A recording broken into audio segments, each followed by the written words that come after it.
Why me? You don't even know me. Because what I've seen, I've liked. And I got a good feeling about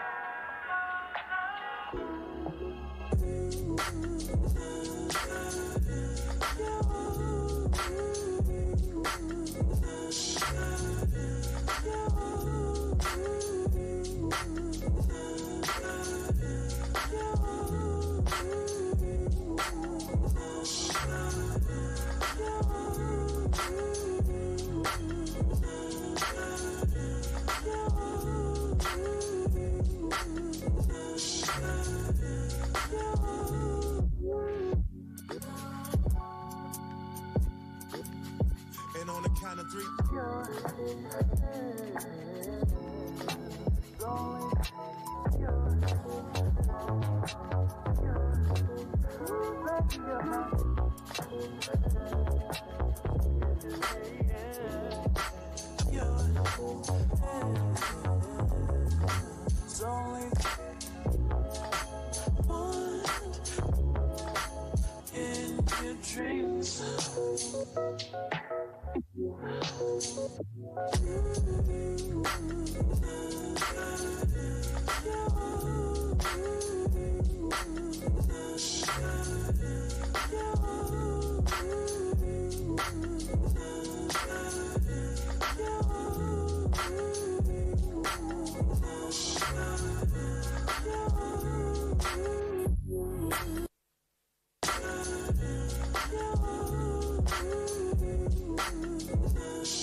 All right.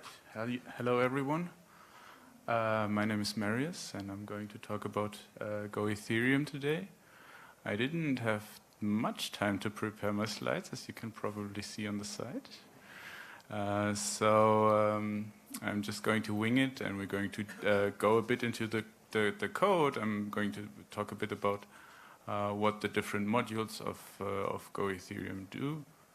And then I thought we had we can just make a lot of time for questions and discussion and stuff like that. All right. I wanted to show you how a transaction travels throughout Go Ethereum. And this is the rough overview. We submit a transaction. or via RPC, and it gets inserted into the transaction pool. And from there, we have the ETH package, which handles a lot of So we have the ETH protocol, which defines the network messages and stuff like this, and the way we interact with the network. And from there, we take the transactions, and we send. We use the peer package. We're going into the peer package and send the transaction to another peer. This peer goes the same way back through the ETH package into the transaction pool. All right. I think it's most interesting to actually see it. So when you send a transaction via MetaMask to your local node, then you will always send a raw transaction. You will sign the transaction not in your node, but you will send the signed transaction to Go Ethereum, and it will end up here. And from there we so this is internal ETH API has a lot of these API methods that you're very familiar with, like ETH send transaction, ETH send raw transaction, ETH get block. All of these are defined in internal ETH API. And if we follow this, now we submit the transaction, and what we do some basic checks before inserting it into the transaction pool. And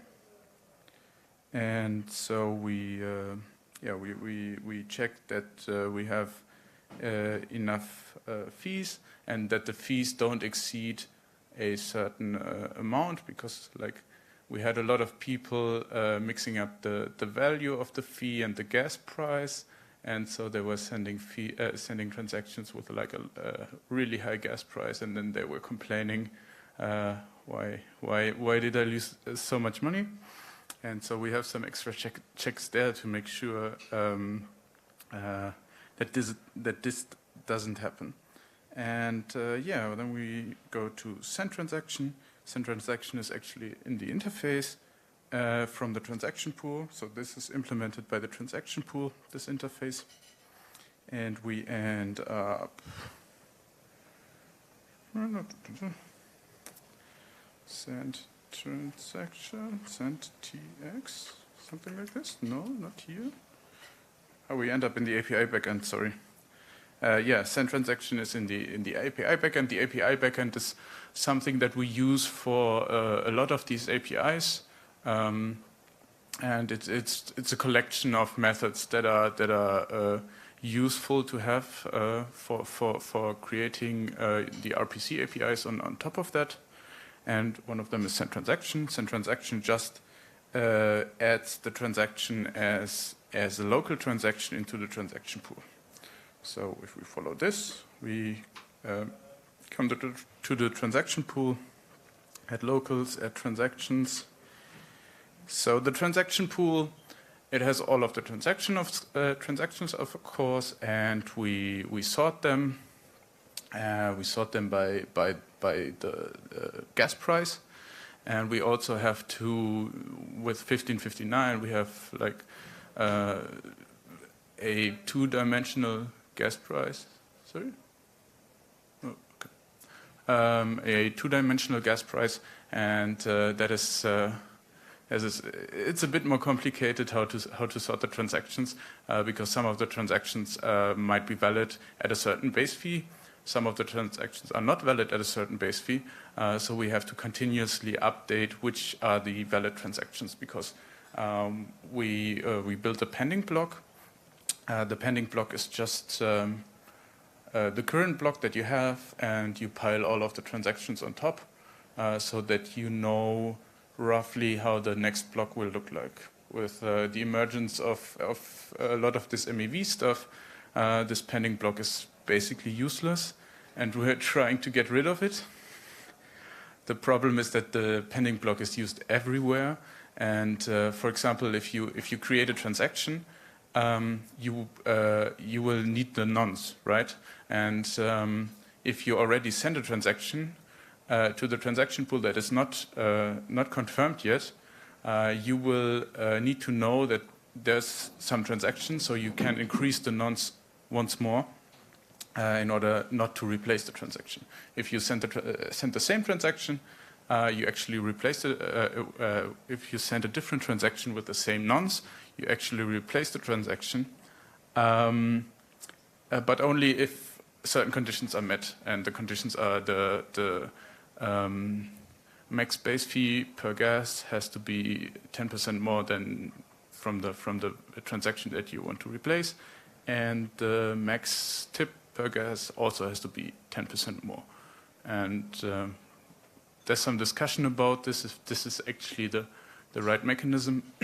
But the problem is if we don't let, if we don't have this, if we let someone just update the transaction without increasing the amount that they pay for it, then people can just spam the transaction pool, always resend the same nonce, and we have a lot of churn in the transaction pool, which is bad. Yeah, so here we add we're trying to add the transaction to the transaction pool. We extract the sender, so we do the EC recover on the signature for the sender address, and we add it to the transaction pool, right? Ah, let's see. Sorry. Yeah, we add it to the transaction pool, and here we look if we already have the transaction in the transaction pool. We validate the transaction, and if it's underpriced, we discard it. And like there's a lot of stuff going on here, and in the end we enqueue the transaction. I wanted to go into detail about the transaction execution later on, but I can do that. No, I'm going to do it later on. So the basic idea is we're adding this transaction into the transaction pool, and somehow the transaction pool has like all of these transactions. Now we have to, if we go back to the picture, we started with our RPC, we submitted the transaction into the transaction pool. Now we have to send this transaction to our peers. So we have in the ETH protocol, in the ETH packet, so you can always see the packet that we're in up here if you don't know. And in the ETH packet we have the handler, and that handler has the sync transactions function, and whenever a new transaction, so it periodically asks the transaction pool for the pending transactions. So the pending we have because of someone we have different concepts in the transaction pool. Pending transactions are the transactions that are actually executable. We also have gapped transactions. So if I send a transaction that has nonce 9,000 and I didn't send 8,999 transactions before that, then this transaction is gapped. It's nonce gapped. Because there's some like weird, there could be some race conditions about the transaction propagation. We actually don't want to throw away all of these gapped transactions, but we want to store a couple of them. So if someone then sends like the missing transactions, we can validate them and add them to the pending transactions. So what we do here is we get the pending transactions, and we send the hashes to a subset of our peers. So, oh yeah, it's some of the stuff is a bit hard to follow, but the idea is we shove the transactions into this announce channel, And now I have to, oops, sorry.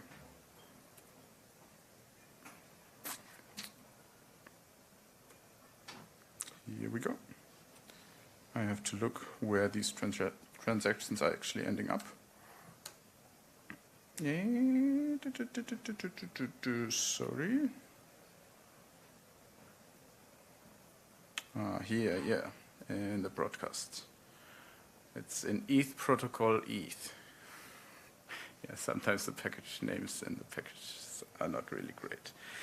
And yeah, so we shove in the handler, we shove the transaction into this queue, and we unqueue the transactions at the other end, and put them into this queue. And this is a infinite loop that runs. And if we have transactions in the queue, we get them. So we only have the transaction hashes in the queue. Yes. We actually fetch the transaction from the transaction pool if it's still there. If it's by the time that we ended up here, the transaction is not anymore in the transaction pool. We just ignore it.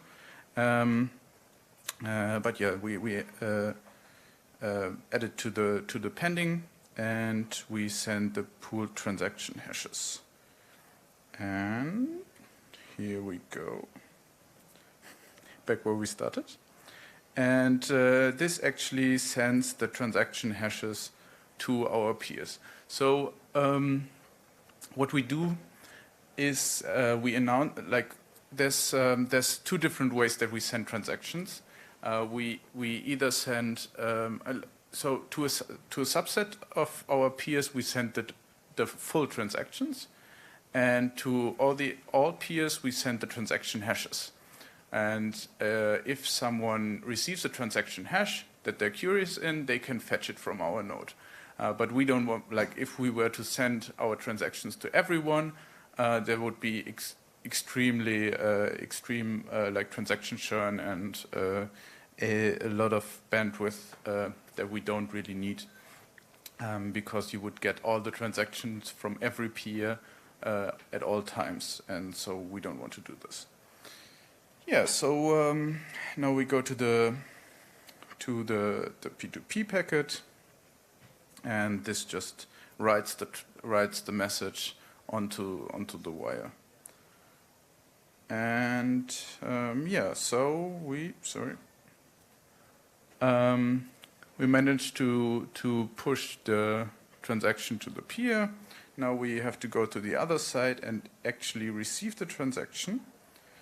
And this is done in the transaction fetcher.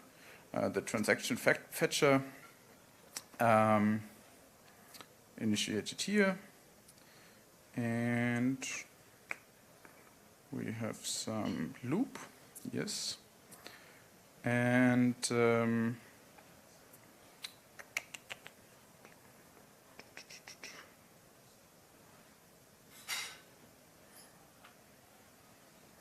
okay, I've never seen this code before.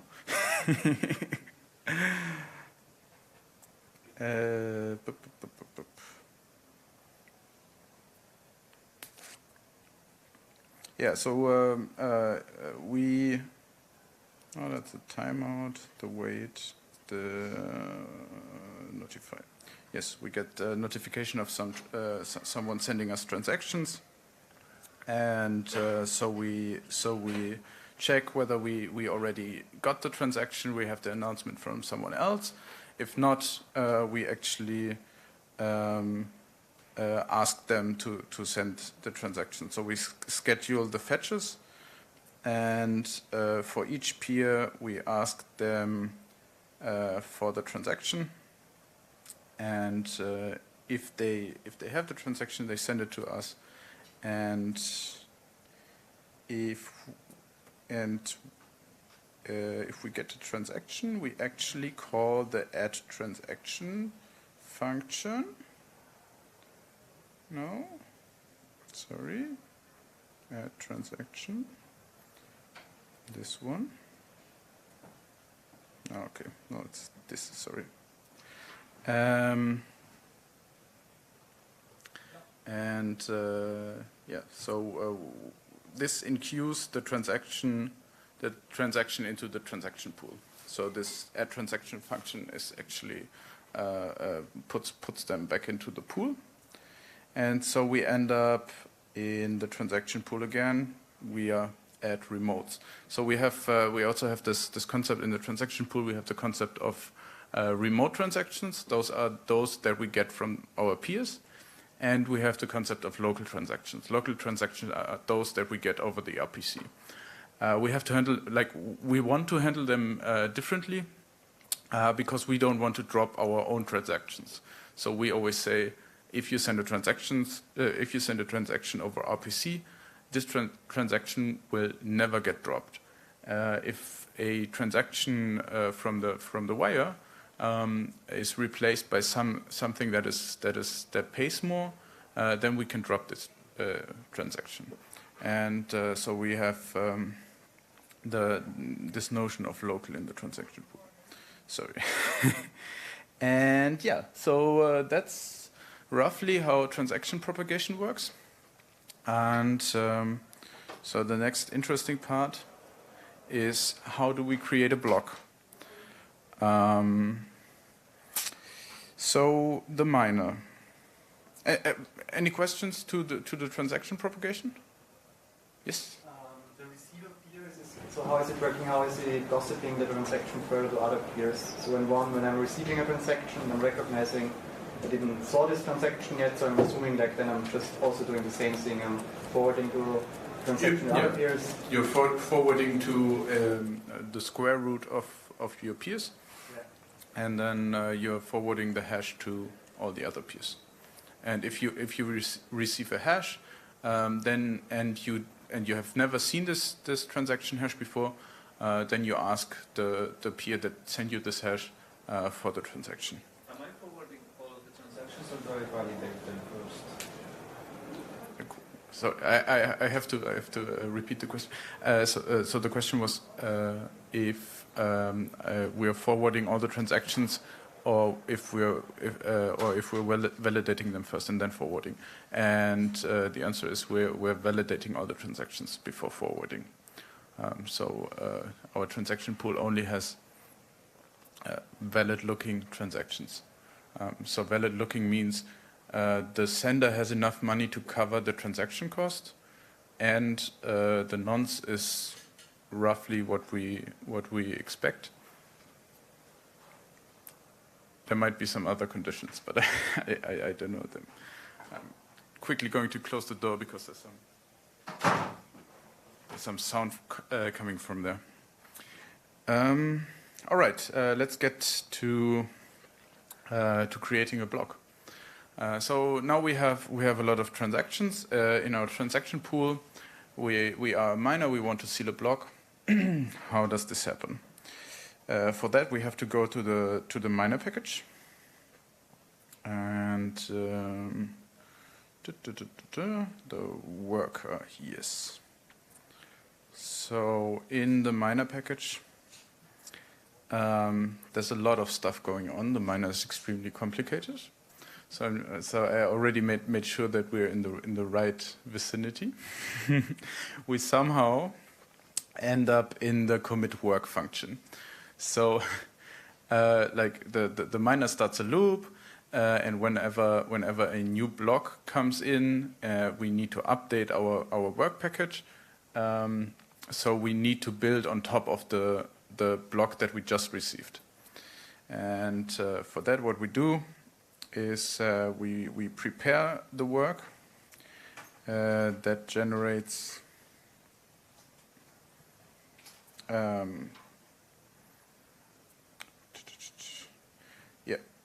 Sorry, no.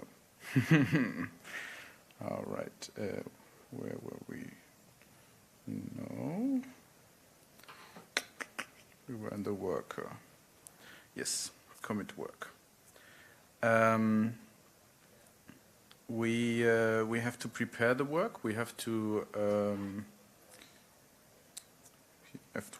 yes, prepare work. All right. Yeah, we have to set a couple of fields in the block. For example, we have to set the parent hash. to the correct hash. We have to set the correct timestamp. We have to calculate the gas limit. Per block, you can shift the gas limit by a tiny amount, in either up or down. And so we have to we have some configuration, the gas ceiling or gas target. This is what we want what we want to end up with. So currently this is set by default set to 30 million. All the miners are trying to hit 30 million, but you can also configure this.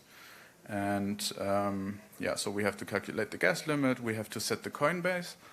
This is where all the transaction fees are ending up in the end. If we have London chain rules, then we need to do the base fee stuff. And we have so we have the consensus engine. This can be either ETHhash,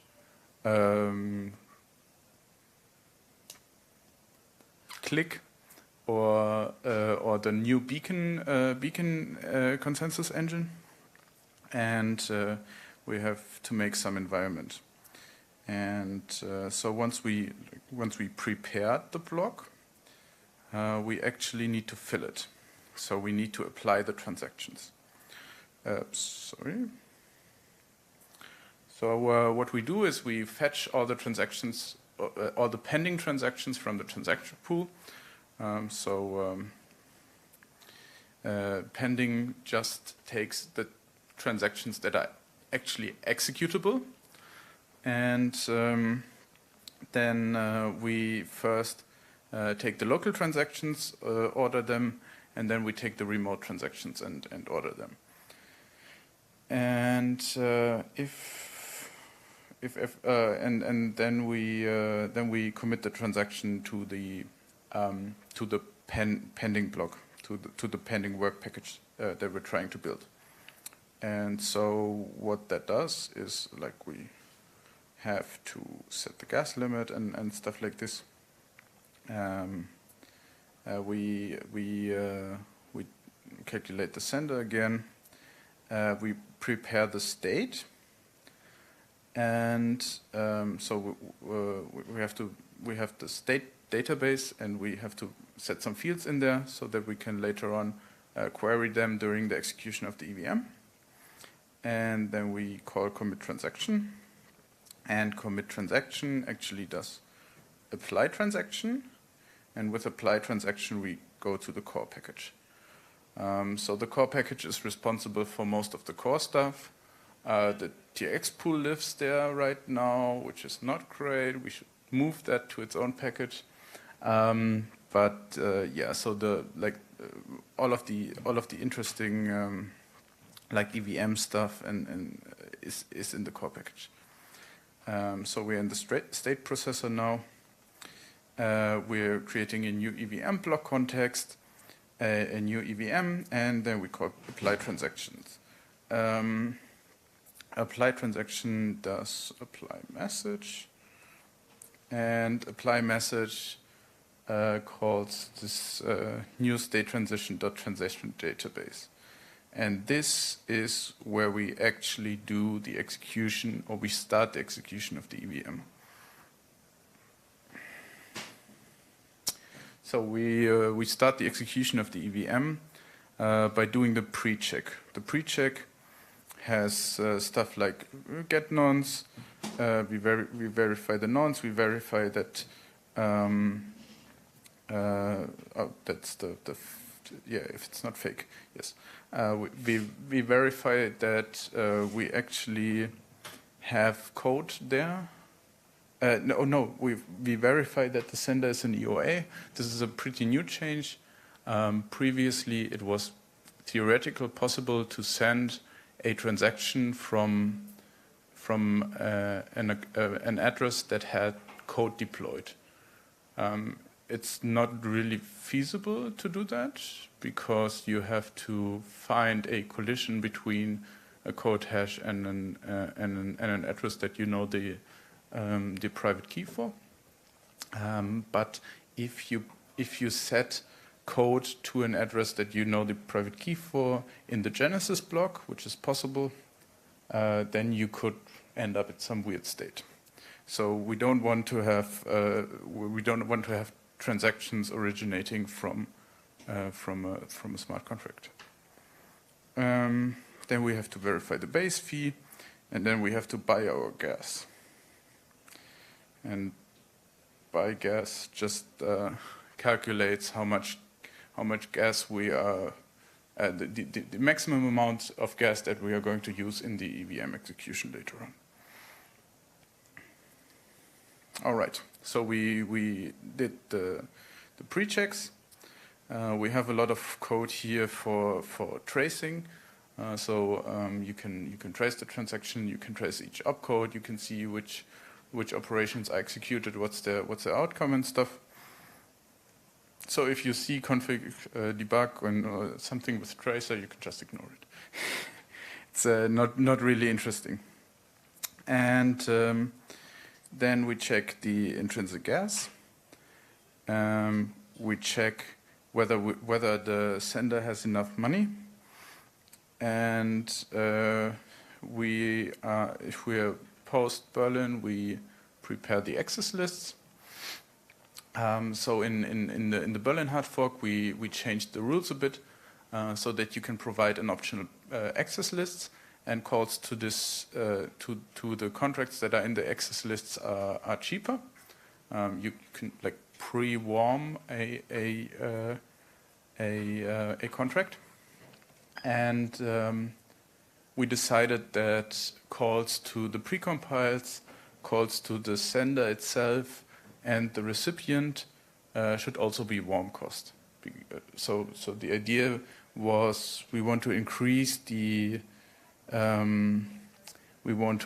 cost for calling a cold address that we have to fetch from the state database, because that's a pretty expensive operation, and but that would break some contracts that have some like hard-coded limits for like interacting with another contract, and so these access lists are to unbreak those changes. And so in the future we can, they're optional right now. We could make them mandatory. Mandatory access lists is like the concept of mandatory access list is also something that comes up in stateless. If you're doing stateless, you will provide the pre-state as a kind of access list, execute the transaction, and then also provide the post-state so that everyone can verify without having to have the state. All right, and then we check if this is a contract creation. Contract creations, if you send a transaction to no address, to the zero address with code, then the code gets executed, and we call the create operation, and otherwise we call the code at the address that we sent to, that we're doing the execution to. Are you more interested in create or call? Create, call. Okay, let's do the call then. All right. In call, we're first checking if when you call a contract, you can attach a value to that. So we're checking whether the node, the address that sent the transaction, the originator has enough money to cover that cost. Then we take a snapshot of the state database, and then we check the precompiles, and there was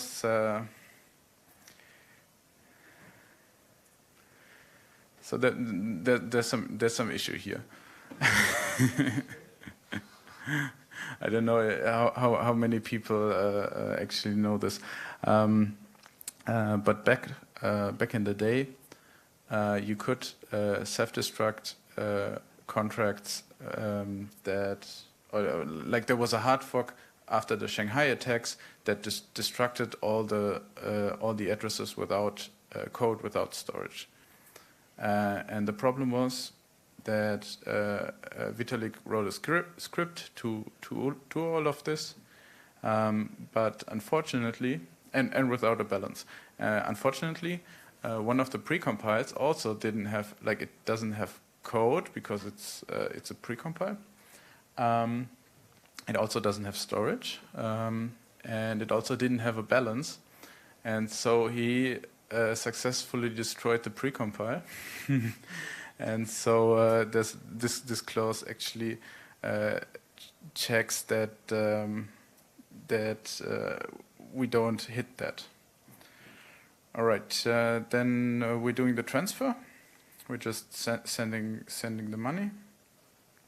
And if the code that we're sending the money to, or that we're calling, so we first send the money and then we're starting the code that is on there.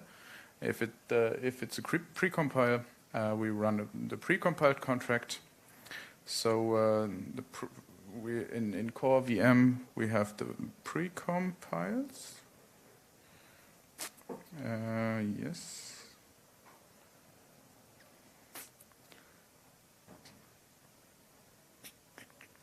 Oh, in the contracts, yeah. Right. Yeah. So this is like the different precompiles for the different rules. So, for example, in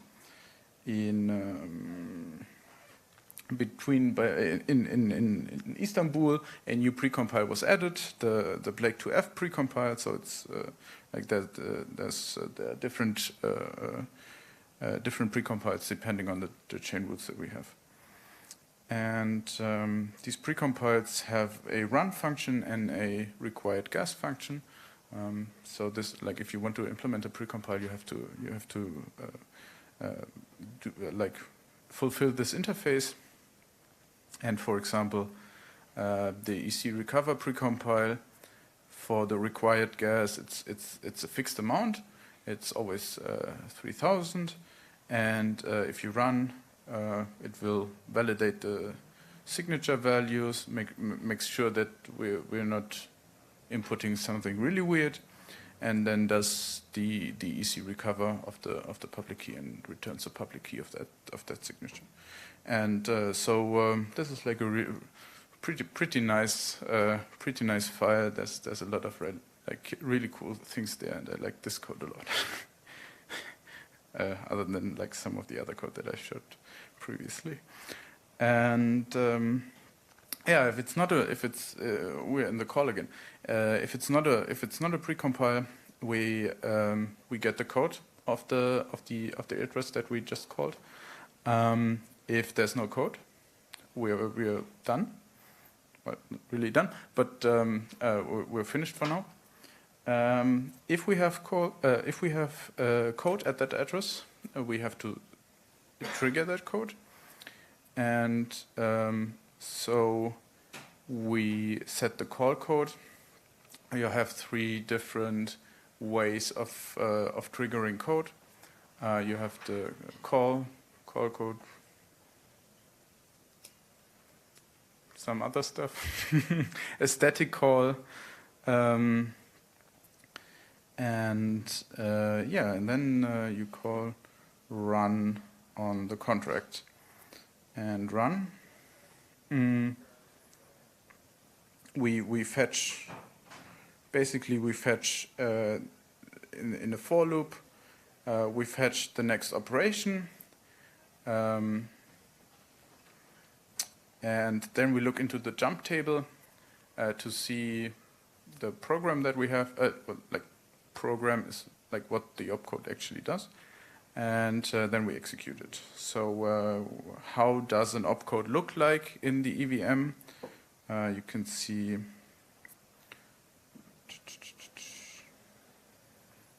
we're going for the London instruction set.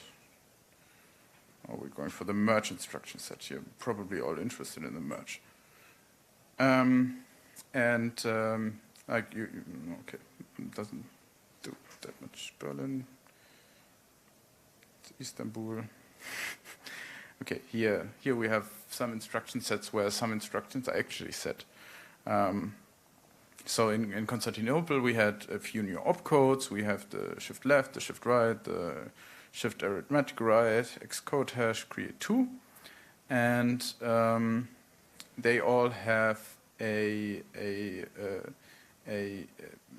stack requirement, a gas function, and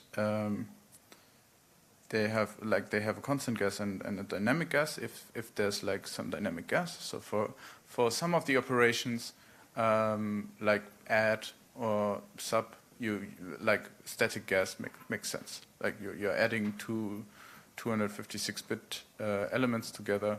Like there's not much that can like grow out of bounds. But for some operations, you want dynamic gas, depending on the amount of work that you actually have to perform. And so, for example, for create, you want to have spend gas as much gas that's proportionally to the length of the code that you're going to deploy. And we can now look into one of these operations. So these are functions actually that are in there, and we can look at one of these functions. So, for example, the create function takes some stuff from the stack. It uses some gas, and then it calls the create2, which just creates an address and then calls create with that. And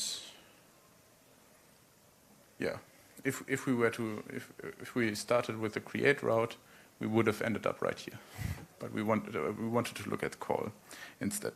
So yeah, that's roughly how the EVM works.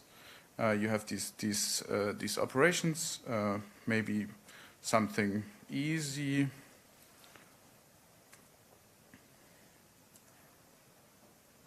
Op-add, yeah.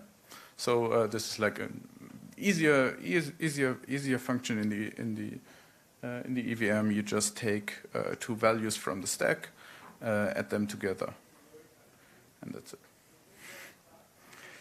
And yeah, so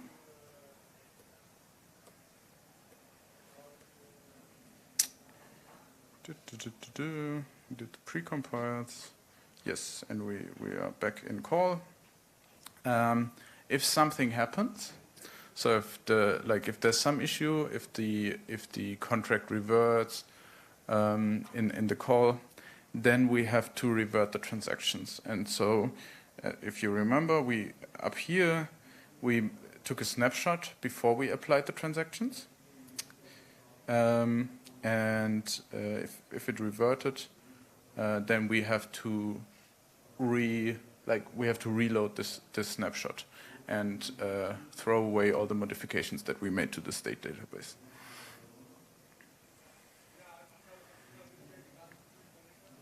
All right, and so after we executed the transaction, we know how much gas there was. We have some refunds. So, for example, if you clear storage or if you call the self-destruct opcode, you're getting some gas refunded, and so we have to refund that, and we also have to pay the Coinbase. So this line is where the transaction fee actually goes to the Coinbase. And then we return the transaction result back to apply message and apply message, and now we have the result, and before Byzantium we calculated an intermediate state route after every transaction, This is a lot of work, so after Byzantium we decided to not do this anymore. And then we also have the receipt, where we set, if the transaction failed, we are going to set the failed in the receipt. You know, all understand this. And we also set the logs and the bloom. So the bloom is a bloom filter where all the logs are in. So the logs is every, like we have the return opcode that you can use to, but no, not the return. How do you emit an event? Well, whatever. Like if you emit an event in your smart contract, then it will end up in the logs. We want to filter these logs. So, for example, you are interested in all the events that originated from your contract that said, I don't know, send successful or whatever. So you have the send successful event. You have those are in the logs, and now you want to quickly filter through all the blocks. And this is where the bloom filter comes in. So we put all the logs into this bloom filter. What a bloom filter is, I know probably half of the room knows that. I don't know. I don't know if I should start going into this, but basically. You take some piece of data, you hash it, and you set some bits in this bloom filter, and later on you can hash it again and see if these bits are set, and if these bits are set, then you most probably had this event originate from. Or you did apply this event to the bloom filter beforehand. There's a chance that you didn't, and there's some hash collision, but it makes it very easy to query for logs, and to see if like something, if these events, if these logs actually are in the bloom filter, and sorry. It's 4,000 bytes, something like this. 2048 bit. Oh, it's fixed length. It's not really valuable anymore, and we would also like to get rid of it. But it was valuable at some point because you could just go through all the blocks, look at the bloom filter, and quickly decide, okay, this block has none of my stuff in it, so I'm just going to ignore it and look at the next block.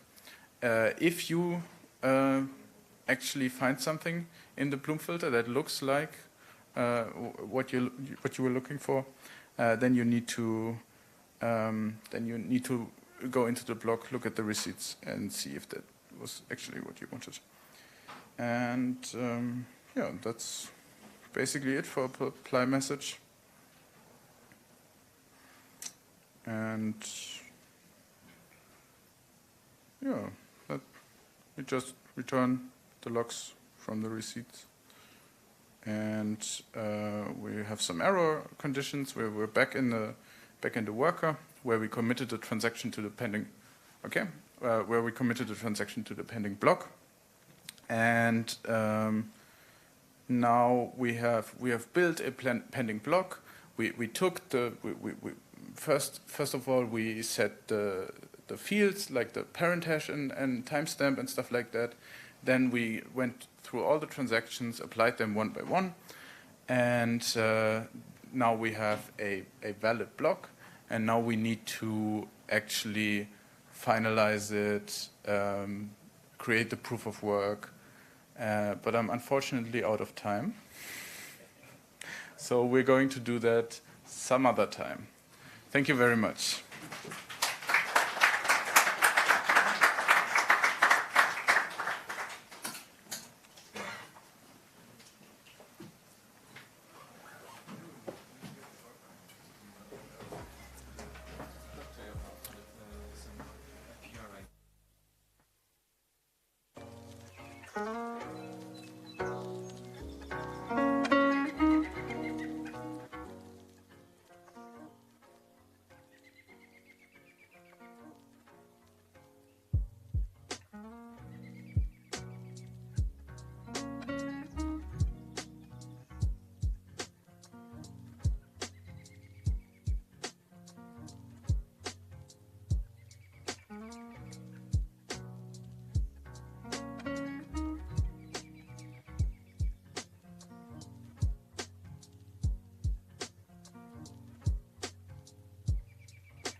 Oh, the music needs to stop.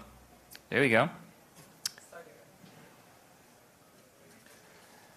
All right, so I'm here to talk about the privacy-preserving proof-of-personhood protocol that WorldCoin is developing. I'll start with a little bit of background and how we got to solving the Sybil resistance problem, how we incorporate privacy in that, how we've been testing over the past years our hardware. and how we are now realizing that this is not only just cool for us and our token, this is actually cool for the whole Ethereum community, and how we are bringing it back to the community in the form of an SDK that everyone can build a Sybil-resistant application of. I'll give some examples of the cool stuff you can build with it and have some little hints on what we're going to do in the future. So a little bit of background about the project. Crypto is awesome, we realized a couple of years ago, but less than 2% of the world has used it or access to it. And the way it is right now, it seems to be hoarded by a select in crowd and really hard to enter, and it's not as growing as it used to be. Part of that is the way tokens are airdropped. What if crypto had started by just airdropping a new coin, let's say Bitcoin when it was first released, by airdropping it and giving every human on Earth one token? Like, how would the world have looked like if that was the case? It would have been so much more inclusive, so much bigger, so much different. Can we do that today? That was the project behind WorldCoin. What if we build a token, mint 10 billion of them, and give every person on Earth some of that for free? We have a problem to solve there. How do you make sure each person only claims their part once? That is, how do you prevent the army of clones to take, how do you prevent people from signing up multiple times, creating all these fake accounts or multiple accounts, and claiming more tokens than they have a right to? Obviously, this would skew the token distribution, therefore the economics, and undermine the goal that we're trying to have. Now, we need a solution to this, and it cannot be any simple solution. We need something that preserves privacy. This is a value that's important to us. We need something that is inclusive. We really do want every single human being on Earth to sign up. We don't want there to be arbitrary constraints on that. And we need it to be scalable. Turns out there are a lot of humans on this planet. So we've considered a whole bunch of options. We can have people sign up with email addresses or phones. Pretty common way to do Sybil resistance in your Web 2.0 app. Unfortunately, it is completely insecure and easy to, anyone can make new email addresses, and phone numbers are surprisingly easy to steal, especially for SMS verification. So the other approach that is the go-to approach in the financial industry is to use passports, ID cards, official KYC documents. This is actually not as inclusive as you think it is. A lot of people don't even have these documents. It is also the complete opposite of private. So that's a no-go. Some of the cool solutions that have been tried in the past is Web of Trust, where you create a community that authenticates each other, and these mutual loops of authentication in the end build a system that can generate a lot of trust, spontaneously out of the way it is structured. The problem with Web of Trust is that the attempts that have tried have not been particularly successful. It also suffers from a major bootstrapping problem where you really need to kickstart it with a very large community for Web of Trust to be meaningful. So that's not an option for us, at least not right now. So what we settled on is biometrics. Everyone has biometrics. We can do this in a private way. It is super inclusive. So let's look at that a little bit more. There are a couple of biometric solutions that are popular. Fingerprinting, palm printing, DNA, although not used much yet. There's issues with all of them. Fingerprints, surprisingly, are not very unique. I think the match rate on a fingerprint is something like 1 in a million, if not worse than that. Similar with, for example, face recognition.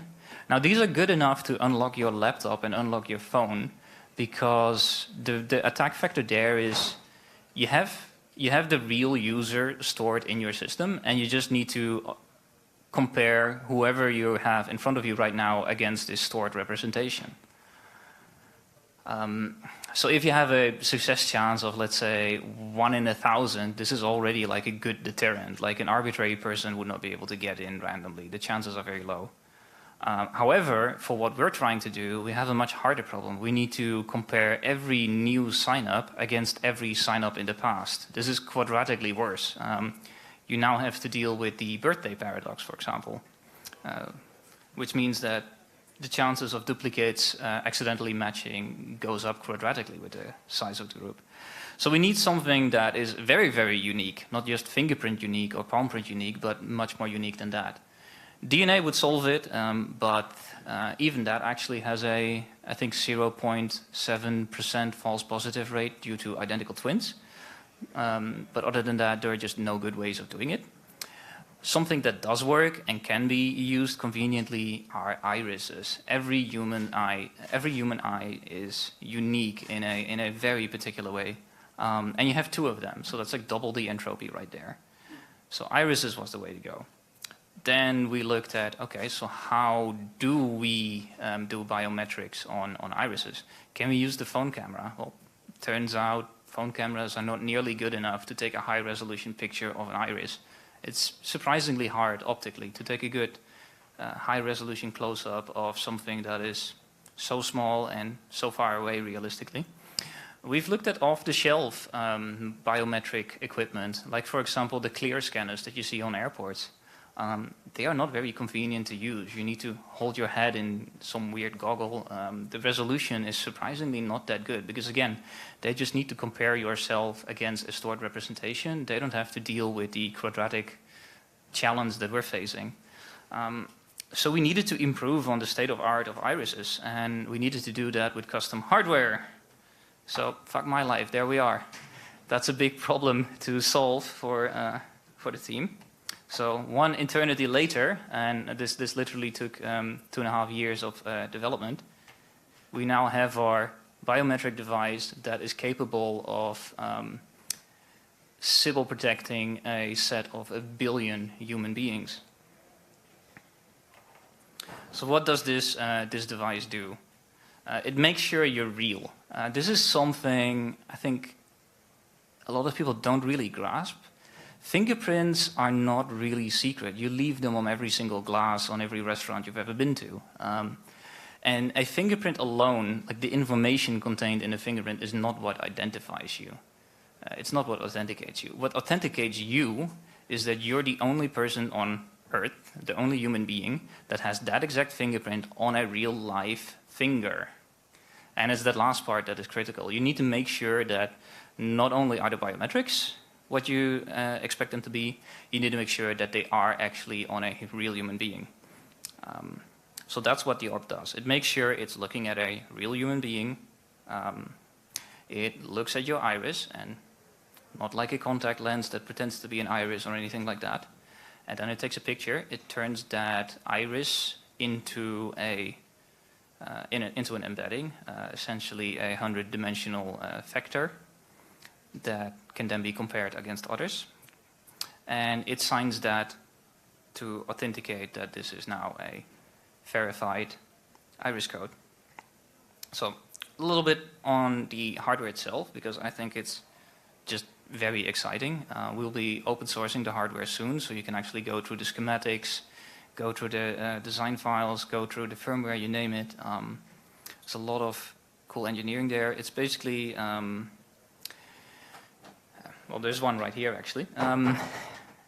So you can see there is this sensor area in front. It has a lot of biometric security sensors in there, things like, you name it, thermal cameras, whatever we need to make sure that whatever is in front of us is a real live human being and not a picture that someone's holding up.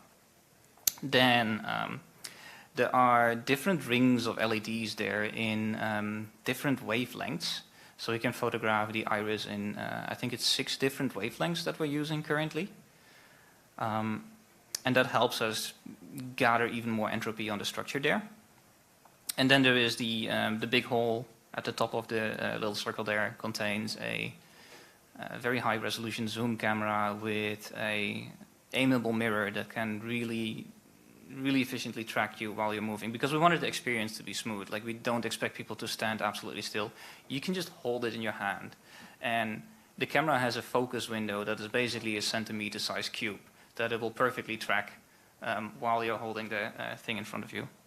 And then it has wireless connectivity, so it can connect to the blockchain and you name it. yes, we'll be open sourcing the entire design for those who want to know more.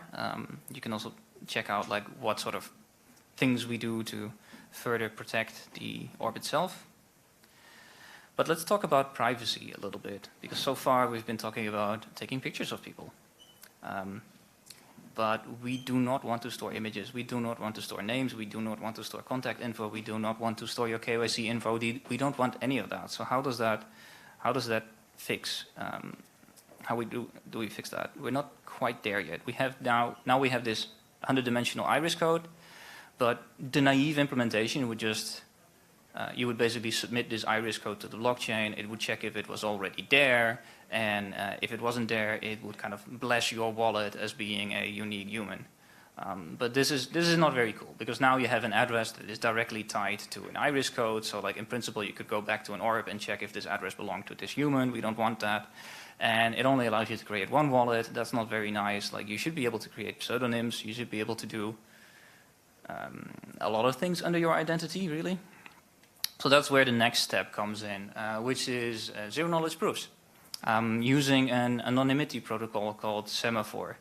That's basically the anonymizing parts of, like, say, Tornado Cash and Zcash, but without all the currency stuff and just the pure anonymity primitive. The way it works is you install the mobile app. The mobile app generates a semaphore hash, which is essentially a public key here.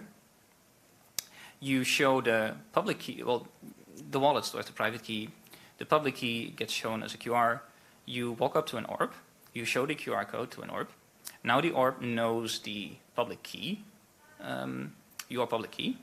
Then it does the biometrics thing, and it generates this little vector, the iris code embedding. It combines these two pieces of information together and authenticates it with a signature. And now you can send this to the blockchain.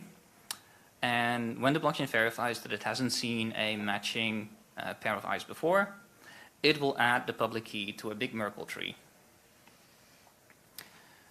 That's step one. Now you've signed up. Now you're part of the ecosystem of all humans. You're in the Merkle tree of all humans. We've signed up. Now, in order to claim the WorldCoin token, you use the private key from your wallet. You generate a zero-knowledge proof of a Merkle proof that you're in this tree. And you send this to the contract using any address you want. You can generate a new address for it. It doesn't matter. Then the zero-knowledge proof gets verified. It checks that the Merkle root matches, that you're actually in the set. It does a couple more things that we'll get into in more detail later.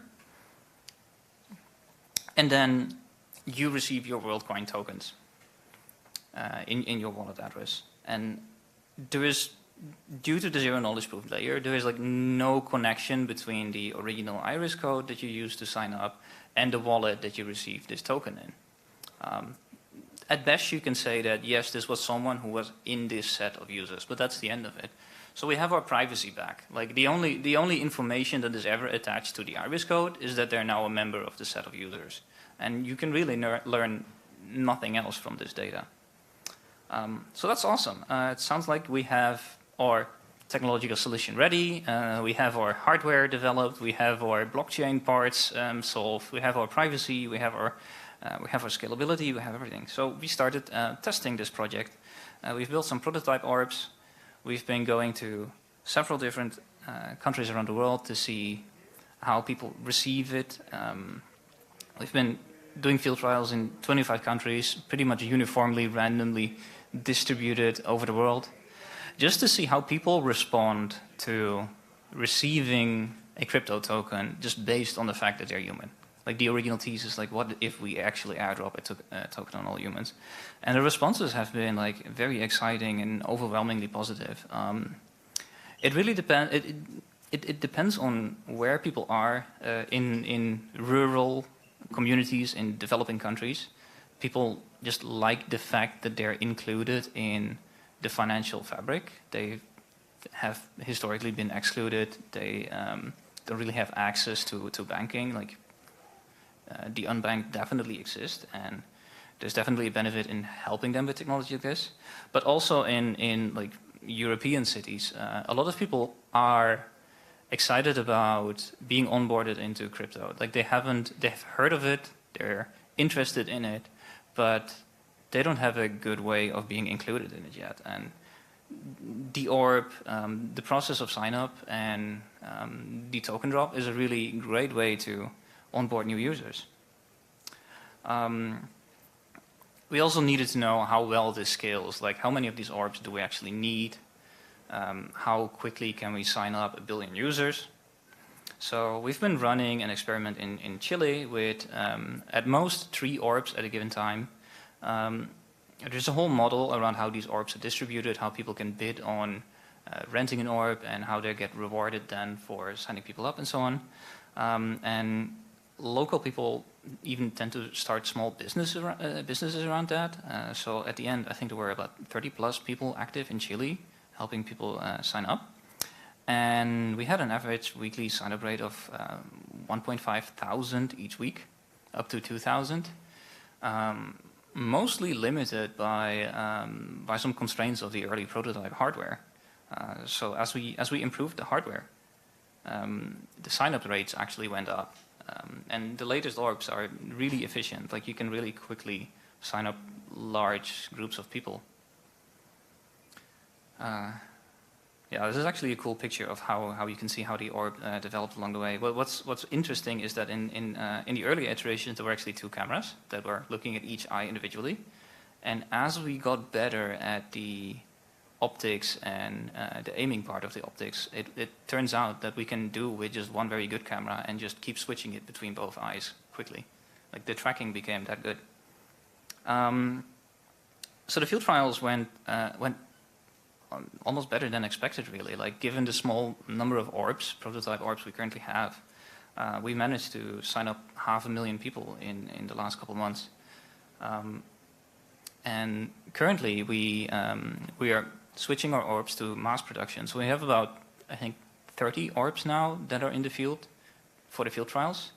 For the version that we have now, we are scaling up production and we'll be producing 250 of them this month. And by the end of the year, it will be, I think, up to 4,000 per month that we are going to be producing. So extrapolate from there, and you'll see that it's actually feasible to onboard hundreds of millions, if not 1 billion people into this Sybil-resistant token airdrop. So that's cool. We can airdrop a token on 1 billion people. And then the devs ask us, but wait, can I do the same? Can I reuse that verification for my app? Well, it turns out the Sybil resistance we built is actually a really, really useful primitive for a lot of dApp developers there. So how can we offer this on its own as kind of an independent thing people can use? So let's do this. And one of the key things, again, is we want to preserve privacy at all costs. So one of the things people always tell us is like, oh, you should do a non-transferable NFT that identifies your humanness. But the problem with that is that it's essentially a whitelisted wallet or a public unique identifier. Like, yes, it would work for the Sybil resistance, but now you would just have one wallet address that is blessed as like your unique human wallet. And if you vote in a DAO and if you then participate in an airdrop, you can see that, oh, this person who received this airdrop is the same person as the one who voted that on that proposal. You don't want that. You want to be able to have a proof of humanity while not being able to link all the actions you've ever done together. And this is possible thanks to the zero-knowledge proof magic that is in Semaphore. And we're building a whole SDK and a user front-end and everything around that we call World ID. We've just launched the alpha today in a workshop. Let me quickly go through what it does. So it's a protocol to anonymously verify that someone is a real person that is performing an action only once. Those are the 3 key aspects that it does. So for your users, it would look like I'm a real person and I've never claimed WorldCoin. That's what we do currently. But you can also make the claim, I have never voted in this poll. I've never minted this NFT, and so on. And all these claims you can make, and they get verified against the Merkle tree and another technical thing called a nullifier. But you never do anything more than make this claim. Like, you cannot link these different instances together. The way this works is actually rather complex. It involves a lot of different steps. But it turns out, in the end, you can abstract all of this away in a super easy to use API. All you need to do is import World ID from our SDK and just get a little box in your UI. You need to specify an external nullifier. This is sort of a context. This is the context within which you want to make sure users can only do it once. So if you want to make sure that everyone can only vote once, you need to generate a unique ID for each vote that you can put here. If you want to make sure that anyone can only claim their airdrop once, you can, for example, take the airdrop token address. It basically needs to be some context that, like something that uniquely identifies the context that you want to allow everyone to do an action in only once. And then when you set it up, you get this little widget here, and you just check that, hey, I'm a unique person doing this for the first time. It's a very simple JavaScript widget. You can integrate it in minutes. It's designed to resemble a CAPTCHA because that's something people are familiar with. And there's also quite a bit of conceptual overlap between a CAPTCHA and what this is. It's not entirely the same though, because CAPTCHAs you can solve multiple times. It doesn't prevent you. CAPTCHAs are rate limiting, and they make sure that there is a human in the loop, but they don't really solve the Sybil resistance problem. Whereas our solution really solves the Sybil resistance problem. And another fun thing that we're currently not using, but that I kind of like, is that it doesn't prevent you from automating your own stuff. Like with a CAPTCHA, I like to write little Python scripts to automate my life, and CAPTCHAs are not good for that because I cannot automate them. But this one you can actually automate, and it would still prevent you from doing something more than once. So it solves Sybil resistance in a way that I think is actually superior to CAPTCHAs because it doesn't stop you from automating. Quick example. Let's say you want to do an airdrop and you get $50 worth in Mesha. You have a little claim button, and then by integrating the widget, you have this little thingy on top. The moment you click claim, you just press it. Now it uses Wallet Connect to show a little QR code that you can open in your mobile wallet. You sign off on it, and there you go, identity confirmed, and it proceeds. And now what you get back is a zero knowledge proof, which is just 8 UN 256s really, that you can pass along to the transaction you're about to make and verify against the contracts we have. And that's it. Now you have a transaction that every human can only do once. It's as simple as that. This is an example we have with a lot of documentation. You can play around with it. You can find it on worldcoin.org/Amsterdam. I have a couple more things. So what does this flow like? So your users, the users get the World ID using the org. They sign up.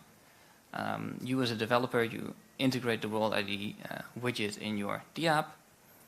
The user verifies the World ID claim in their app. It pops up in there. And then as a dev, you can execute whatever action, on-chain action you want exactly once. It's actually super flexible. These are some of the use cases we've thought of, but the cool thing about an SDK and a hackathon is that people come up with all sorts of crazy ideas. You can do demographic voting. Very hard right now. Everyone does token voting, not so much because they like token voting. They do it because it's the only thing we know how to do right now. But if you are able to uniquely recognize people, you can do actual one person, one vote voting, or you can even do quadratic voting. The airdrop use case, like we do, we think this will be a big early thing because by airdropping a token on all humans, you can quickly grow a very large user base. Quadratic funding requires quadratic voting to really execute properly. You can create NFTs that are tied to unique humans. You can create new accounts on websites and have Sybil protection in like a Web 2 kind of way. You can use it to replace some of the fraud prevention that you would normally use KYC for, and anonymous registration on, let's say, social media, where you would want an anonymous account, but you don't want all the anons or the alts or the bots. That's why we have the whole SDK. There's a protocol. There is this JavaScript widget that I showed you. There's lots of documentation that we are currently writing. We have simulators for this stuff, so you can try it out locally easily, and a bunch of example projects.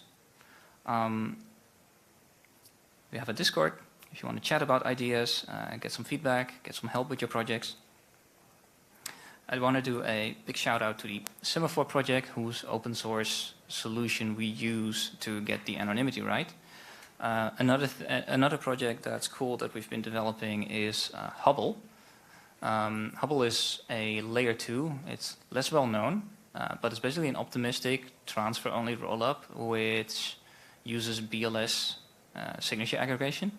And this allows it to be an order of magnitude cheaper than all of the other L2s that are out there right now. And for us, this is important because we want the WorldCoin token to be usable for all people all over the world. And right now, with even like Ethereum fees are just inaccessible for the vast majority of people on Earth. And even L2 fees, fees that are in the order of like $1 to $2 are just not useful if your balances are in the order of $10. So in comes Hubble, which actually brings it down by another order of magnitude.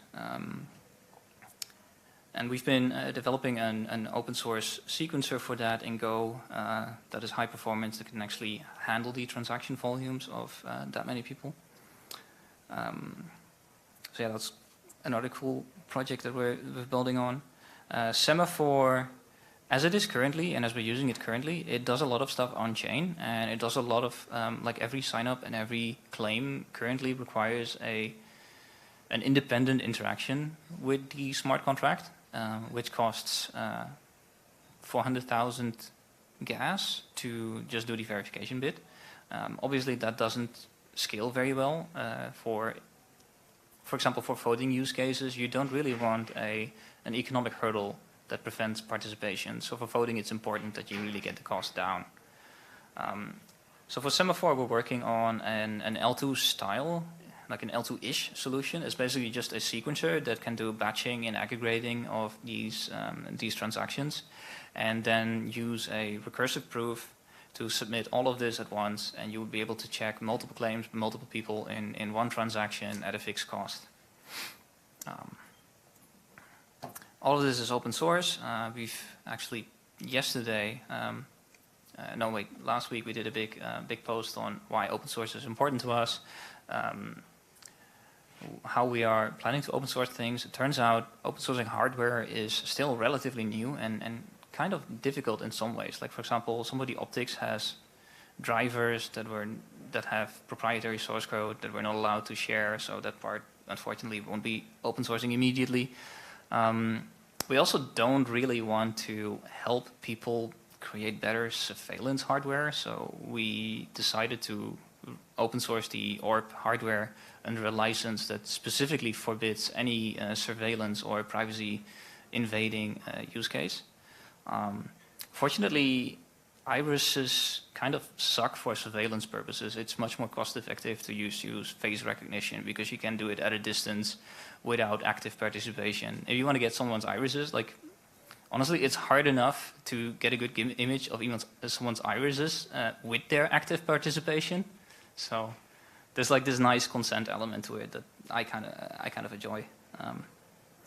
What's our roadmap?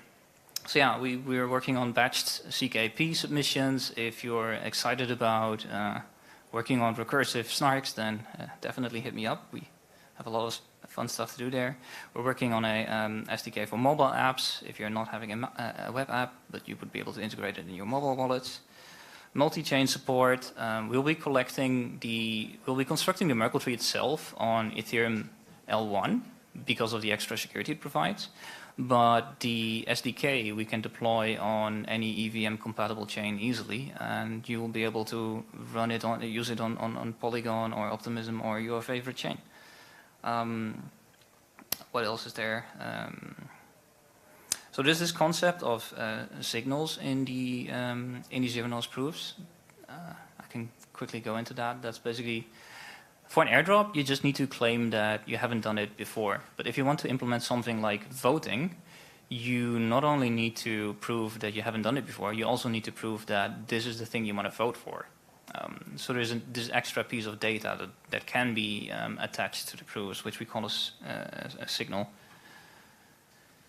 And yeah,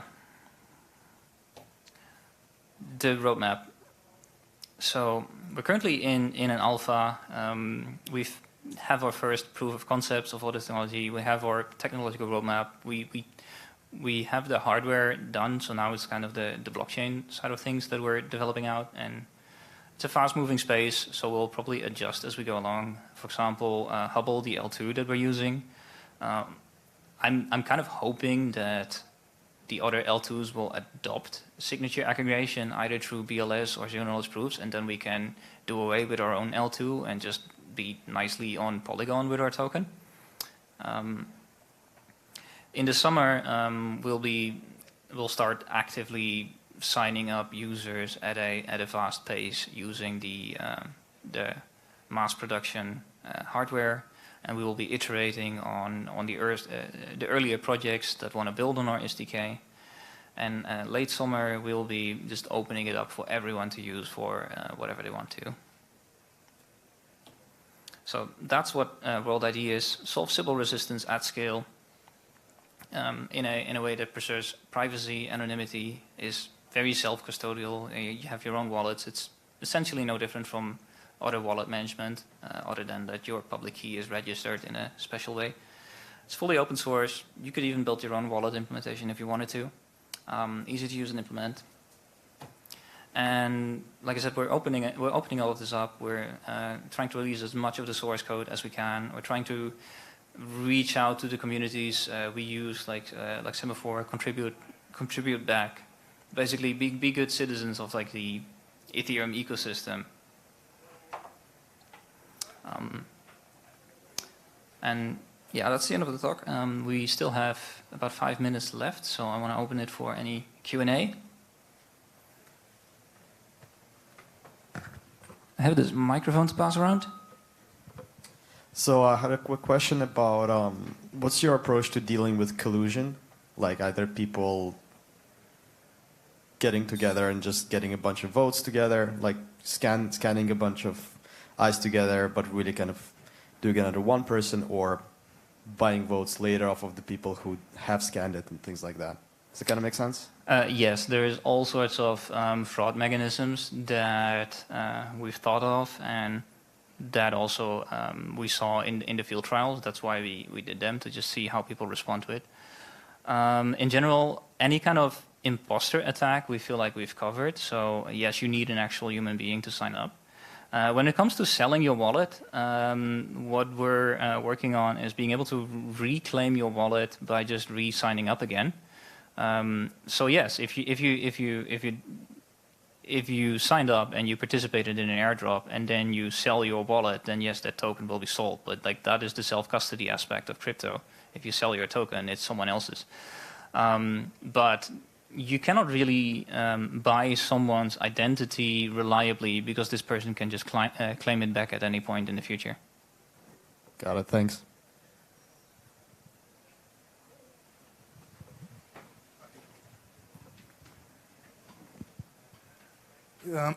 Could you run me through what happens if, say, I have this widget on my website, your alpha widget, and a user clicks on it? What does he see? What steps does he have to take to verify that, yeah, he's indeed human and all the conditions are met, so that he can participate in the airdrop? He doesn't need to scan his iris again, right? No. So the user will have the World ID app on their phone. They can scan the QR code, and then the phone has the private keys that were initially used for the sign-up. And that is sufficient to generate a zero-knowledge proof that you're a member of this set and that you haven't participated in this particular thing before. All right.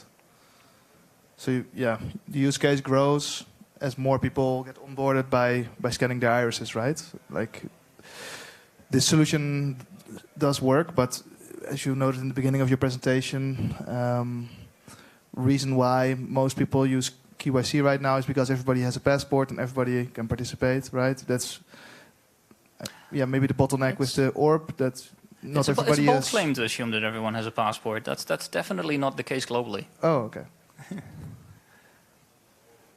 Okay, but then it's still like the scaling. I understand you guys are mass producing the orbs, but yes, like to get everybody scanned is quite, as you said, like. You did 1,500 users per day at a certain point. I thought per orb. Per orb, yeah. Yes. But like, if you just look at birth rates and stuff, like it's quite hard to keep up, right? I'm not like, just curious how you're gonna. Oh yeah, I did some math on like what our projected sign up. Like we know what the orb production rates are because that's all on the contract with like a high quality manufacturer. We know roughly what we can expect in terms of the sign-up rates from these orbs. So you can compute a transactions per second that your blockchain stuff needs to handle, and it's between the 10 to hundreds of transactions per second. So it's like two orders of magnitude out of realistic for Ethereum L1. But if you do some basic aggregation, sequencing, use some of the existing L2 techniques we've developed over the past 2 years, you can manage it. So it's feasible. Okay. All right. Yeah. First, just last remark is that, I think it's very, very ambitious and very well done so far. Curious to see where this goes, and if there's a lot of users that are basically verified by you guys, then we would be definitely open to trying your widget out as well. Awesome. Yeah. We're very curious about how it will go as well. It's not been tried before. Like this is a very interesting experiment just to see if this is the right approach to do it, and we're pretty confident that this will work. Yeah, I agree. Like CAPTCHAs are like over. CAPTCHAs need to go. And honestly, KYC-based identification, that's just another trust mechanism. Like, yes, if you trust your government, it's fine, but not all governments are trustable. And in fact, there have been historically instances of tiny countries that were handing out millions and millions of passports to people for bribes. So it's just not a very. It works in like the small part of the world that you and I grew up in, but it really doesn't scale well beyond it. And that's not even talking about the privacy issues around it.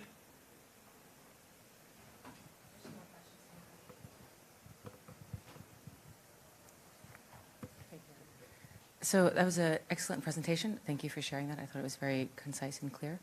I guess my question is, you probably spent a lot of time thinking about what could go horribly wrong. Unfortunately, yes. Socially, through scalability, technically, culturally, do you want to share some of the thinkings that you have of the things that could go wrong? I mean, what can go wrong? Well, we've seen people trying to sign up their dogs, for example. We obviously filter for that. We also filter for children. We want to make sure that people are adults when they sign up. Like maybe in the future, like it will make more sense to be more inclusive here. But right now, we just want to take the conservative approach and make sure that. Make sure that people that sign up are well educated, know what they're doing. I got 2 questions.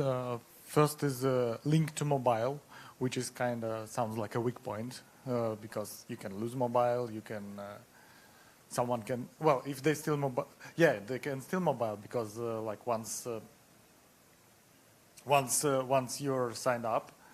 Your key is sufficient, like to do whatever you want with this, correct, with your address. So So this is there any recovery mechanism or any blocking mechanism? Because now, if I lose my private keys, if I quick enough, I just move my funds to another address. Here, it is already linked to one private key. So if I lose this private key, it means like basically like everyone will have access to my identity, like to basically even to my funds. Yeah, there's two components to it. So there's the private key that you use to sign the claim, like to sign this like unique human claim. And then there are the private keys that belong to your wallet. They're different private keys. They're just stored together in the same wallet. And honestly, this is an area where we don't want to be super innovative ourselves, because what we do right now is just the same as every other mobile wallet do. And we will do the same thing, like seed phrase backups if you want. Back it up in your iCloud or whatever. Have it replicated, maybe even hardware wallets. Like you can just use existing, like it's basically just a fairly standard wallet that you can use there. For your wallet private keys, all of this is the same. For your identity private key, you're right, this is a little bit different. And there the recovery mechanism will come in handy, where you can just go back to an orb and just replace your public key with a fresh one, based on that, hey, you're actually matching this particular iris that we saw before. And another one is, especially because hardware will be open source.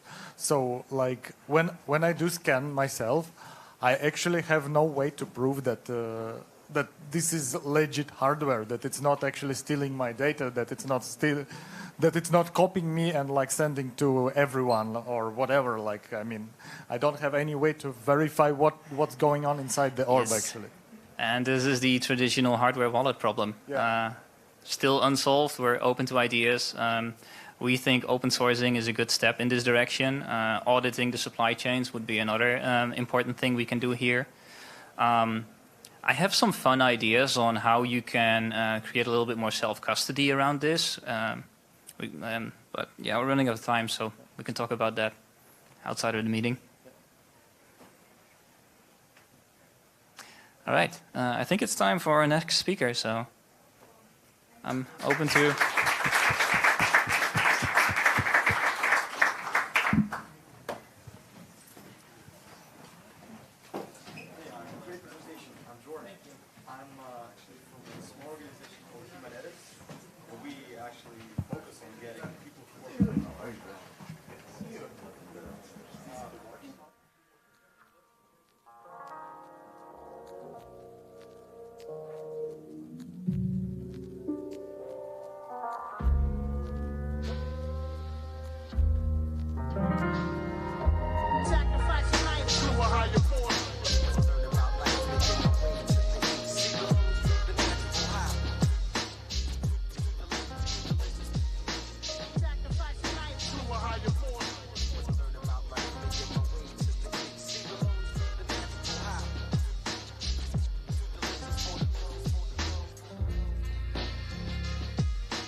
should we get started? Okay. Thank you all for coming. So today we're going to talk about Foundry, a development framework I've been building with Paradigm and some other open source contributors. For the people that don't know me, hi, I'm Georgios. I work with Paradigm. We're a venture capital firm. I'm the CTO there. And so we're going to talk about this. Now, what's the problem? When writing tests for Solidity contracts, developers have been trained to use frameworks like Hardhat or Truffle or Brownie. And typically the issue there is that you're writing your contracts in one language, but your tests in a different language. And you end up having to remember a lot of things. You switch contexts. You go from Solidity to Python, back to Solidity all the time. And personally, whenever I context switch a lot, and when compilation takes a long time, the 15 or 20 seconds that I spend waiting, they're not 20 seconds, they're more like 2-3 minutes, because I'll tab to Twitter and just start scrolling because I'm waiting for my code to compile. So there's a lot of places where we can improve things, and we identified that the way to get the most benefits is by combining the language that you write your tests, so you always write your tests in the same place where you write your contracts. So we write tests in Solidity, and we also identified that fuzzing, which is the act of writing tests which cover more edge cases in your code, to put it in a very high-level way, was also hard to do. So we also seeked out for some way to get easier test coverage, to get better test coverage in our code. Now, there's also this library, which personally I dislike a lot, js.bignumber, which has caused a lot of migraine, hypertension, and stress. Especially when migrating from Hardhat or from Truffle, or when you use Web3.js or Ethers.js. So how do we solve this? We write our tests in Solidity, as I said. So this saves you from context switching. You always have the same syntax. It also lets you feedback into Solidity and kind of provide feedback for the language so that the language improves itself over time. And candidly, it doesn't make sense for you to be a smart contract developer and spending 60-70% of your time writing JavaScript. We have property-based testing. I'll get to that in a bit. Basically, instead of testing for one concrete test case, you test for hundreds or thousands of test cases for the same properties. We allow VM state overriding. This is the equivalent of, let's say you have a storage variable that you want to change without having access to a smart contract that can change it. You can literally modify a storage slot and an arbitrary address, and you can use that if you're mocking, if you're trying to imitate an oracle, or anything else that you want. And there's a lot more, actually, in the VM state overriding category, and I'll get to that in a bit. With respect to compilation and testing, we want everything to run blazing fast. So ideally, you run all your tests in parallel. Basically, the problem is embarrassingly parallel. So you should be able to spin up as many threads as your system can support. We use a very fast Rust VM, which means that even without parallelization, things are very fast. And we also do very aggressive. We also want to have very aggressive caching on the dependency graph. And the thing that is the most underrated is runtime observability and debugging, which you will see some screenshots in a bit. But basically, when a smart contract is executing, you want to see every subcall that has happened. Ideally, have a debugger that you can step through things so you can know what the hell is going on. So the name of the tool that solves all of this is called Foundry. To see if this matters, if people should care, we started developing around the end of 2021. And in 5 months, we're on our way to meet Hardhat at the top, and we'll see what happens. People have started using it a lot. You can see this in Soulmate, which is an upgraded OpenZeppelin contracts repository. Optimism uses it. MakerDAO uses it. Maple, notably, had their tests go from 30 minutes to 30 seconds, which is a big improvement. And these are the guys building the Synapse bridge. So far, we have about 100-something open source contributors in, again, less than 6 months, which shows that the project is open source first. It is building with the community rather than only for the community. We have very rich docs, templates, a GitHub action, a standard library with popular contracts used for testing and for modifying the rest of your code, and of course, the core code base. So let's see how does this look like. So again, I'll take a trivial example. Set function that doubles and initial value 1 for x. And normally, you know, if you were doing hard hat, you would write describe, you would import ethers, you would launch, you would get your wallets, blah, blah, blah. It's a big process, and you need to remember a lot of things. Whereas here, you write your setup function. This could have been constructor, but this is just to make it more explicit. Think of setup as the equivalent of before each in JavaScript. And a simple unit test, you do require foo.x is the initial value, so this assertion should pass. And then you double it, and then you require that it's 2. And you would expect that this test passes. If you have a test that fails, and you want to check that it fails because you're writing a negative test, and it's important that we also write tests that are not in a happy case, you write test fail instead of just test.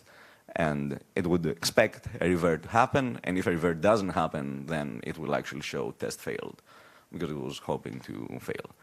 And also, I realize I'm compressing a lot of things in a very short amount of time, so in every slide, there's this link to the docs, which you can read. And the book, it's very comprehensive and gets you 0 to hero in a weekend, so I recommend it. Now, property-based testing is this process where instead of me giving the inputs, I make my test generic over the inputs. I just give it an extra argument, and it proceeds to run it for tens, hundreds, thousands of different inputs. So this, it will get run with 1, 2, 0, 10,000, 5,000, a million, a gajillion, whatever. And we'll keep doing that until either it reaches the max number of iterations, or it finds a counterexample.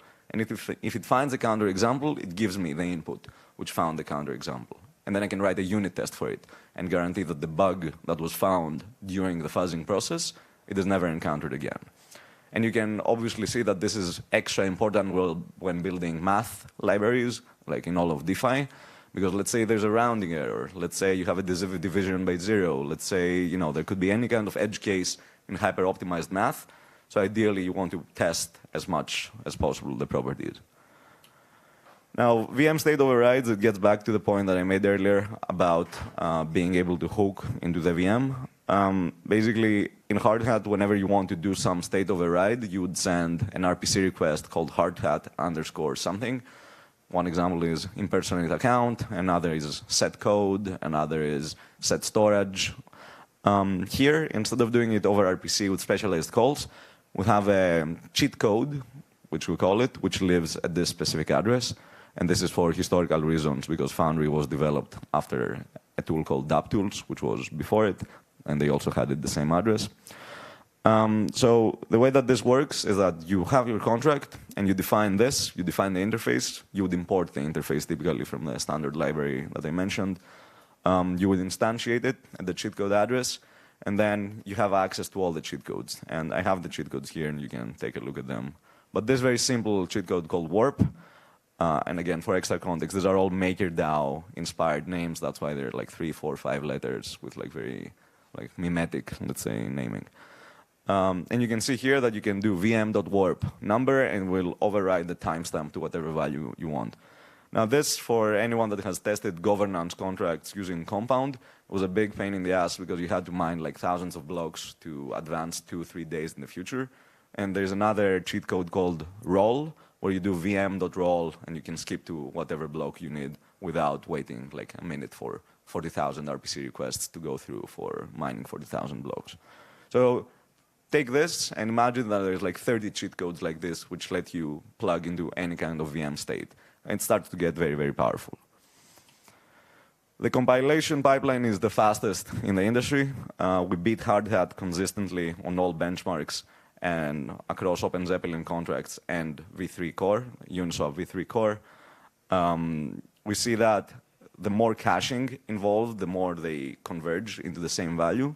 And that is because simply there's no more Sol-C invocations, or there's just no compilation going. It just says, cache, don't do anything. But one very interesting thing is that defaults in code bases matter a lot. So OpenZeppelin contract is written in JavaScript, which means that it has low overhead of just starting the interpreter. Whereas V3 core is written in TypeScript and it has a bunch of plugins which are required to do normal operations on a daily basis, which means that anytime you do yarn test, it takes a long time until it starts to actually compile. It just doesn't reach the code path. So you see that even though this is fully cached, like in Forge, it is instant because it just says run the compiler, it doesn't see anything. It takes like half a second or even less. Whereas here, it launches the interpreter, transpiles, loads the plugins, and then gets to the code path about the compilation. So the point I want to make here is that the benchmarks, they're affected by third-party, non-compilation related stuff, but at the same time, defaults are the most important thing. And if we're looking to benchmark what users experience, like if I need to configure your repo to compile faster, like maybe you should do it. So for testing, I think we have very, very impressive results. Specifically compared to DAppTools, on certain benchmarks, we got a solid speed up. You can see that going from many minutes to under a second, your productivity is just completely, it's a different world. Versus Hard Hat, we rewrote some tests from V3 periphery in Solidity, and we saw an over 16x improvement. I think this would be more if we had fuzz tests and even more tests, because our testing times, they're kind of invariant because we parallelize so much. Like the test cases, they're maximally parallel, so they scale sublinearly with the amount of tests that you add. Whereas Hard Hat and all the other tests, they don't do that because they defer to Mocha, which is not that fast. But the most important thing here was comparing it against hosted services. So all of these, they give you simulations. You can do it with Block Native, which has a simulation service. You can do it with Tenderly, which also has a simulation service. And these are local. But the most interesting thing was when using a remote node, literally the way that we fire our forked mode RPC request, let's say that you're testing against mainnet, and you want to ensure that some pool is liquid or that the MakerDAO shutdown function works correctly. In this case, the convex shutdown works correctly. Our requests without caching on a remote node, they're faster by a solid amount, I would say. When using a local node, so instead of using Infura, where I'm using localhost 8545, we're still a few times faster. And when we have caching, that's when the true speed is shown, where we take half a second. Next fastest is Block Native with 3.5, and then Tenderly with whatever, and then you see how it goes. So it's very fast, and speed translates into productivity. Productivity translates into money made and money saved. So good. Now let's get into runtime introspection, which is very useful when debugging. So when you add verbosity arguments to your Forge test command, and -m just says run only test owner tests, it will proceed to give you this nice structured call trace. Now what this means is that a green call, it's like, I have a contract called GM, it has a function, and then inside, in blue, it will always highlight cheat code calls. In green, it will call our successful calls. This is the return value. Here, it has nothing. Here, it says good morning. It highlights it if it's a static call, if it's a delegate call, if it's a call code. And if it's a reverting function, it will paint it with red. But one thing to notice here is that even though you see here it reverts, it propagates the revert message up, but here it doesn't revert. And this is because this specific contract uses try-catch under the hood, so the error is handled at a lower level. But if it didn't handle the error, this area would have been red as well. And the test would also have failed, probably. And you can see that this is ridiculously fast. It's like 500 microseconds. It's nothing. Now, the interactive debugger is something that many people have asked, and it is what you expect. JK to go up and down. You scroll opcodes. It has a source map, so it goes through the source code, and it knows where you are and highlights it. It shows you all the values in the stack. And bear with me, for how it looks like here, it's because it's a bad screenshot. It shows you the memory, and yeah, as you keep stepping through, this is very useful when gas optimizing. It shows you gas reports, so this is a standard feature that has existed for a while in every framework, so we're probably we should add it. Looks quite good. It's very, very easy to install. You curl this link, you open a new terminal, or you source your file, you run Foundry app. It downloads about 15 megabytes, approximately, and then you immediately have it installed. There is no cargo requirement, no NPM. Everything is full cross-platform. You literally, you unpackage a new M1, you install it, and you're set in 30 seconds, or less, actually. So the onboarding experience is crazy good. All right, so future features. Faster and stabler, most importantly. So there's obsession with speed, and we're not gonna settle because we can just do it better. Stabler because we don't have a weekly or bi-weekly release. We actually do nightly releases. Just because the project is moving very fast, there's a lot of productive developers on it, and it also creates a nice vibe around it that these people ship. We're adding new commands. The most important probably is this one, the scripting and the deploying. Right now, the deployment experience is not good, and it was not meant to be good because we were focusing on the testing experience. Now that people have started to actually use the framework, we're adding deployments in Solidity, which means that you write a Solidity smart contract, and you can use the same code to test your deployment in your tests. And then this code can also generate transactions, which you can post on chain. And it would manage the life cycle of the transactions. It would broadcast them all in parallel. It would escalate gas prices. This is all infrastructure that we already have from MEV traders that use the underlying libraries under Foundry. Forge script, the same, but not for deployment, just for doing chain operations. Let's say I need to deploy a governance proposal, or I need to do a vote, or I need to, I don't know, buy an NFT or something. Forge FMT and Forge lint are what you would expect. FMT is a formatter, so we're going to replace the prettier and prettier Solidity plugin, if I'm not mistaken. Forge lint, it would be something like it gives you all the lints that Solhint gives you. It would maybe incorporate Slither from Trail of Bits. It can do, whatever we want, honestly. So we'll see what we do there. Forge doc, it would take the NatSpec comments and it would generate documentation pages for it. This would be modeled after docs.rs, which is, I think, the greatest documentation website that exists. And now we're also almost releasing Anvil, which is the hardhand node Ganache CLI equivalent, because people want to integration test. You're writing a front end and you want to test your code with it. So you just want a testnet node. And if we can deliver a testnet node that's better, why not? Code coverage is, I guess everybody in the room knows what code coverage is. So we are just going to add a flag that says Forge coverage. It runs all the tests and it highlights to you on the editor green lines, red lines. And with other frameworks, this was not possible because the testing was not fast enough to generate you the coverage report. The coverage report takes like a minute or 30 seconds or whatever to produce on the JavaScript frameworks because it injects, it bloats the bytecode to inject, to instrument it, and ends up taking a ridiculous amount of time. So it's a very hacky way of doing it, and that's why it's slow. That's why you cannot have a good UX around it. Other ideas that we have are invariant tests. So instead of fuzzing one function, you fuzz many functions in a row and you check a property each time. So one example would be, is the Uniswap pool balanced? And you make one transaction with random arguments, it checks the invariant. You make another function call with random argument, it checks again. And you keep doing that. And this is what enables you to explore more states in your smart contract and maybe find a bug if you have written good properties. Flame graphs are, again, what you would expect. They're like a nice diagram. Tenderly also has this, I believe. They're a nice diagram which shows where was most of your gas spent, and you use this when optimizing so that you know where you should optimize. And more languages. Some people have been asking about it. Like, we haven't seen enough demand yet, but maybe for Viper, maybe for Fey, we'll see. And that's it. You can find the page here. You can find the org here. So you click it. It takes you here, and the book. It has all the stuff that you may need. So happy to answer any questions, and thank you for the attention.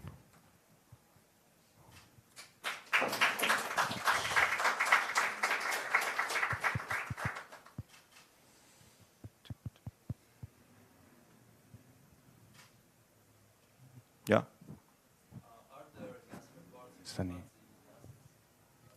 The gas reports for fuzz tests, we do not print them now because they're going to be different every time. If you feed random inputs to a function, it will generate different gas prices. It will generate different gas values because of how cold data is priced at the minimum. Yeah.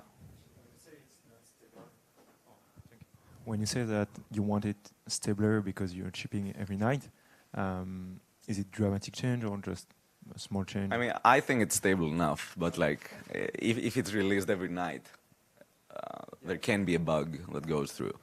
But like, I prefer it that way rather than having to like bother with bug detected. Yeah, we'll fix it in 3 weeks. No, we'll fix it tonight. So, yeah.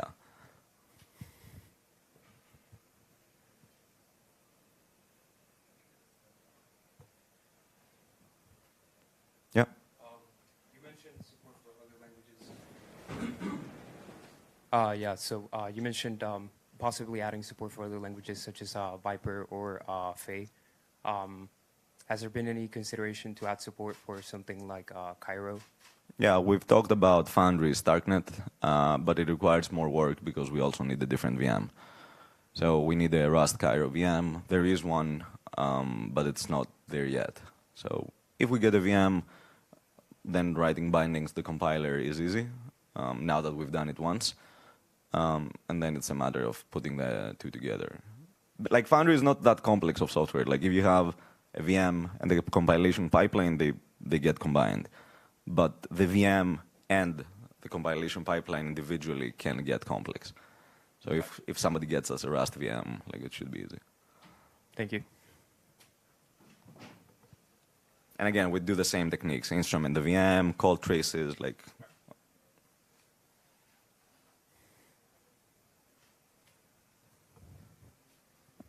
Hey, I was just wondering, like, what do you think is missing compared to like hard hat or this? Sorry.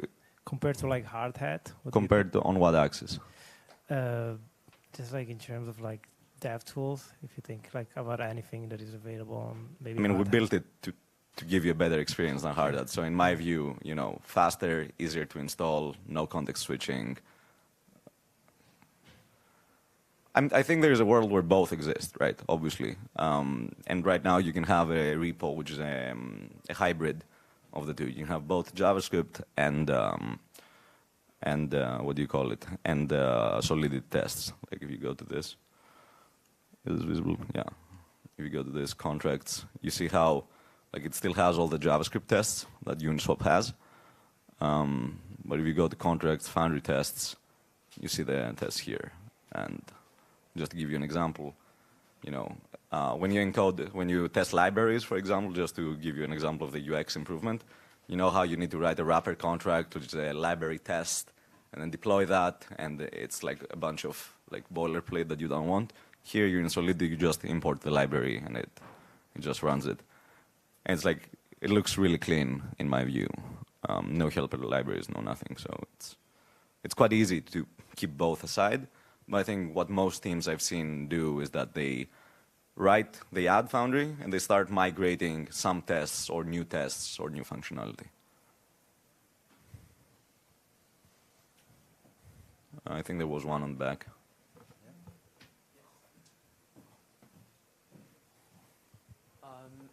I just had a couple of questions regarding the linting and adding support for Slither. So would it be some sort of extension that we add to Visual Studio Code, or do you have any plans to directly replace Slither? So we could. So there's two ways to add the support for something, right? You can either just copy it and re-implement it, or just shell out to it. So you assume that it is installed and just call it from your system. We've generally avoided introducing runtime dependencies because it ruins the user experience. Like you just download one thing and it's like battery is included. So if we can do it natively, like we'll do it. But I also acknowledge that Slither is a very like sophisticated piece of software right now. It covers a lot of edge cases that I don't know how to detect right now. So if we were to do it, it would be a big project. So we need to think about it. Slither supports Foundry right now, though, and there's a GitHub action for it as well. So you literally do Foundry GitHub action, Slither GitHub action, and you get the most out of it. So it might be the case that like ForgeLint is stupid and we should not do it.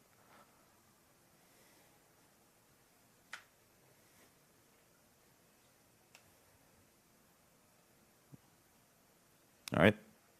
Thank you all.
Listen, listen.